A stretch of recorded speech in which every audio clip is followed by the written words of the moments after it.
Assalamualaikum warahmatullahi wabarakatuh. Nahmaduhu wa nusalli wa nusallimu ala rasulihil karim wa ala alihi wa ashabihi ajmain, amma ba'd. Yang saya hormati segenap pengurus TKM Masjid Al-Jabar Bandung, wabil khusus kepada Bapak Imam yang tadi telah memimpin Imam Duhur, salat Duhur. Pertama kita panjatkan rasa syukur kehadirat Allah, di mana pada kesempatan yang berbahagia ini Allah Subhanahu wa taala kumpulkan kita dalam satu majelis yang walaupun nampak sederhana, tetapi majelis ini mulia di mata Allah Subhanahu wa taala. Mudah-mudahan berkumpulnya kita di tempat yang mulia ini menjadi asbab bagi kita Allah kumpulkan kembali kita nanti bersama di surganya Allah Subhanahu wa taala. Kaum muslimin yang dimuliakan Allah Subhanahu wa taala, satu hari Rasulullah kedatangan seorang tamu. Jadi tamu ini termasuk tamu yang misterius, karena yang hadir pada saat itu orang-orang yang hadir bersamai Rasulullah, para sahabat tidak ada satupun yang kenal dengan tamu tersebut. Maka para sahabat heran. Di tengah keheranan para sahabat Nabi, tiba-tiba tamu ini kemudian mendekat kepada Rasulullah, sehingga kedua lututnya ini bertemu, bersentuhan dengan kedua lutut Rasulullah. Bukan hanya itu, kedua tangan tamu tadi diletakkan di kedua paha Rasulullah. Kaum muslimin yang dimuliakan Allah, para sahabat Nabi heran. Ini tamu berani amat, berani bersikap seperti ini kepada Rasulullah. Di tengah-tengah keheranan para sahabat Nabi, maka tamu ini kemudian bertanya, "Ya Muhammad, akhbirni anil Islam. Beritahu aku tentang Islam." Rasul menjawab, Islam itu dibangun dengan 5 dasar pondasi. Yang pertama adalah membaca kedua kalimat syahadat, mendirikan sholat, membayar zakat, berpuasa di bulan suci Ramadan, dan naik haji ke Baitullah. Itu adalah Islam yang sekarang dikenal dengan istilah rukun Islam. Dijawab seperti ini, orang tersebut kemudian berkata, "Shadaqta, benar engkau Muhammad." Bertanya lagi, "Ya Muhammad, akhbirni anil iman. Beritahu aku Muhammad tentang iman." Rasulullah menjawab, iman itu engkau yakin, percaya, iman kepada Allah, kepada malaikat-malaikatnya, kepada utusannya, kepada kitab-kitabnya, kepada hari akhir, dan kepada takdir. Khairihi wa syarrihi, takdir yang baik dan takdir yang buruk, itu adalah iman, yang dikenal dengan istilah rukun iman. Bertanya lagi, fa'ahbirni anil ihsan. Ya Muhammad, beritahu aku tentang ihsan. Rasul dengan senyum menjawab, ihsan itu anta budallaha ka'annaka tarahu fa illam takun tarahu fa innahu yaraka. Ketika engkau sedang menyembah Allah, maka usahakan engkau bisa melihat Allah. Melihat Allah bukan dengan mata dohir kita, tetapi dengan ainul basiroh, dengan mata batin kita. Fa ilam takun tarahu, seandainya engkau tidak bisa melihat Allah, fa innahu yaraka, maka ketahuilah bahwa Allah sedang melihatmu, bahwa Allah mengawasimu. Itu namanya ihsan. Bertanya Islam dijawab, bertanya iman dijawab, bertanya ihsan dijawab, kemudian bertanya tentang hari kiamat. Rasulullah Menjawab yang ditanya tidak lebih tahu daripada yang bertanya. Kalau begitu saya bertanya, apa tanda-tanda kiamat? Dijawab oleh Rasulullah, tanda-tanda kiamat. Pertanyaan demi pertanyaan dijawab oleh Rasulullah. Orang ini pun pergi. Ini aneh ini. Orang datangnya tidak diundang, bertanya kepada Rasulullah, dijawab. Setelah dijawab, dia pergi. Ini kan namanya datang nggak diundang, pergi nggak diantar. Nah, di antara salah satu sahabat Nabi yang hadir pada saat itu, ada salah seorang sahabat Nabi yang terkenal keras, temperamental, gampang marah, gampang emosi, yaitu Umar. Umar udah mulai hampir marah ini. Rasul tahu, wah ini Umar udah mulai marah nih, udah naik hitam nih. Diundang Umar, ya Umar, atadri manisail.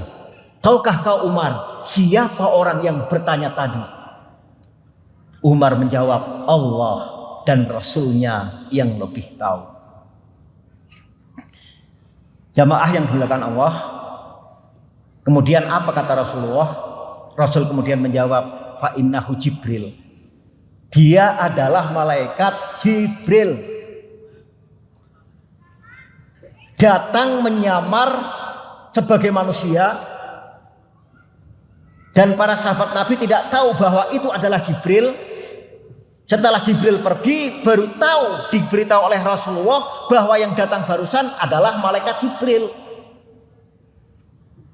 Zaman dulu Pak, Bu, zaman dulu sahabat Nabi bisa lihat Jibril. Hari ini kira-kira kita bisa nggak lihat Jibril? Pernah lihat Jibril? Kalau saya pernah. Saya tinggal di Pamulang, Tangerang Selatan. Dulu di situ ada ulama namanya Abu Jibril. Jibril kan, bukan malaikat Jibril. Sekarang anaknya jadi ustadz namanya Israfil. Iya, kita teruskan. Nah, kenapa malaikat Jibril datang kepada Rasulullah menyamar sebagai manusia? Atakum yu'allimukum dinakum, kata Rasul. Dia datang kepada kalian karena hendak mengajarkan agama kepada kalian. Agama yang bagaimana yang akan diajarkan oleh Jibril kepada Rasulullah dan kepada para sahabat-sahabatnya, yaitu sebuah agama yang ditopang oleh 3 pilar. Ditopang oleh 3 pilar. Yang pertama adalah Islam, yang kedua adalah iman, yang kedua adalah ihsan. Islam, iman, ihsan. Jadi kalau ditanya kam arkanuddin, ada berapa rukun agama?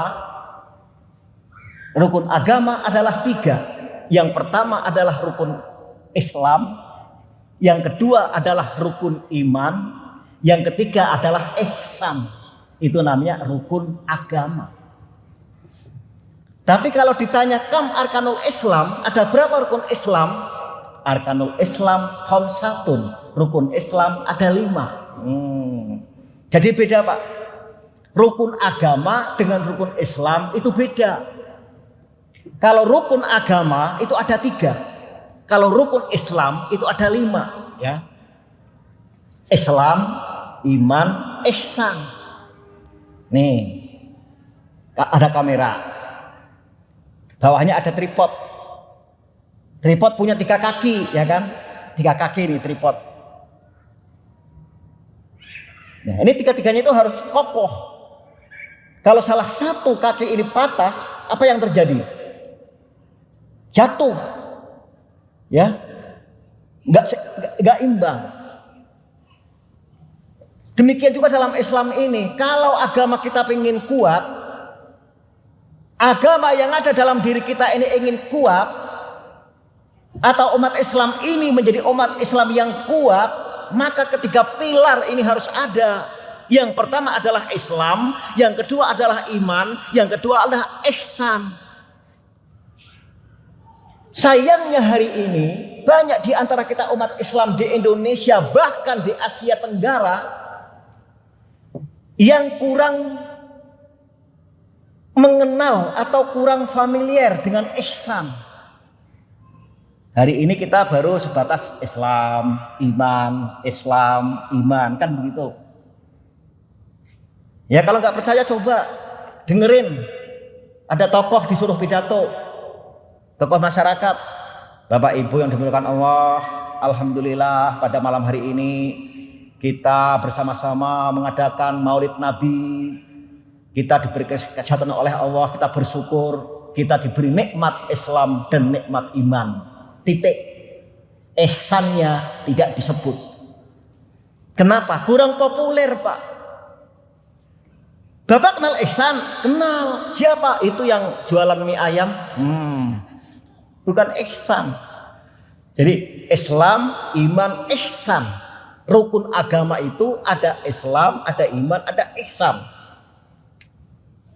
Islam ada 5, iman ada 6, ihsan ada 1. Jadi 165. Kalau Bapak Ibu ke Jakarta, lewat jalan Simatupang, nengok masuk tol, kemudian nengok sebelah kanan, itu ada gedung tinggi, ada masjid namanya Masjid 165. 1 itu ihsan, 6 itu iman, 5 itu Islam.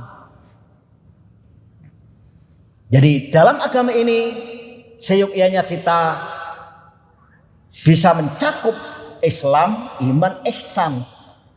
Apa itu Islam? Islam adalah tata cara ibadah. Disebut dengan syariat. Ilmunya namanya ilmu fikih. Iman itu adalah keyakinan beribadah, namanya tauhid. Ilmunya namanya usuluddin. Kalau ihsan itu rasa beribadah. Ketika orang ibadah, ada kalanya dia manis, merasakan nikmatnya ibadah, itu berarti ada ihsan dalam ibadahnya. Ihsan itu rasa beribadah. Ilmunya namanya ilmu usuluddin, namanya ilmu tasawuf. Praktek tasawuf namanya tarekat. Nah, kita ambil contoh misalnya, ketika kita sholat di dalam kitab Fathul Mu'in dijelaskan, sholat itu adalah ibadah khusus, ibadah mahsusatun, ibadah khusus, muftatahatun bitakbir, diawali dengan takbir Allahu Akbar, wa muhtatamatun bit taslim, diakhiri dengan salam, assalamualaikum. Itu namanya sholat. Menurut siapa? Menurut Islam, menurut fikih. Ketika dalam sholat kita sudah meyakini bahwa sholat itu adalah merupakan perintah Allah, dan kita sholat karena ingin menjalankan perintah dari Allah, berarti kita sudah iman. Tetapi kalau kita sholat, kita belum bisa khusyuk, belum bisa menghadirkan Allah, sholatnya tidak membekas sama sekali. Sholat tapi kita masih berbuat keji dan mungkar, itu berarti sholatnya belum membawa ihsan. Puasa, apa definisi puasa? Puasa itu adalah mengekang hawa nafsu, nafsu makan, minum, dari mulai imsak, dari terbenam matahari. Itu definisi puasa. Menurut apa? Menurut ilmu fikih, menurut syariat, menurut Islam. Ketika orang puasa, bahwa dia ingin mengimani puasa itu perintah Allah, berarti dia sudah iman. Tapi kalau puasanya itu dia masih suka marah, masih menggunjing orang lain, masih ghibah, itu berarti puasanya belum membawa ihsan. Apa kata Rasulullah? Kam min shaimin laisa lahu min siyamihi ilal ju'i wal atosi. Betapa banyak orang yang puasa tetapi dia tidak dapat apa-apa. Dia hanya lapar dan dahaga. Kaum muslimin yang dimuliakan Allah Subhanahu wa taala, pertanyaan terakhir adalah bagaimana caranya agar Islam, iman, ihsan ini bisa benar-benar kita terapkan dalam kehidupan sehari-hari. Bagaimana agar Islam, iman, ihsan ini bisa kita implementasikan dalam kehidupan sehari-hari. Karena terbatasnya waktu, insya Allah kita akan ketemu lagi pada waktu, gelombang, dan frekuensi yang sama. Wassalamualaikum warahmatullahi wabarakatuh.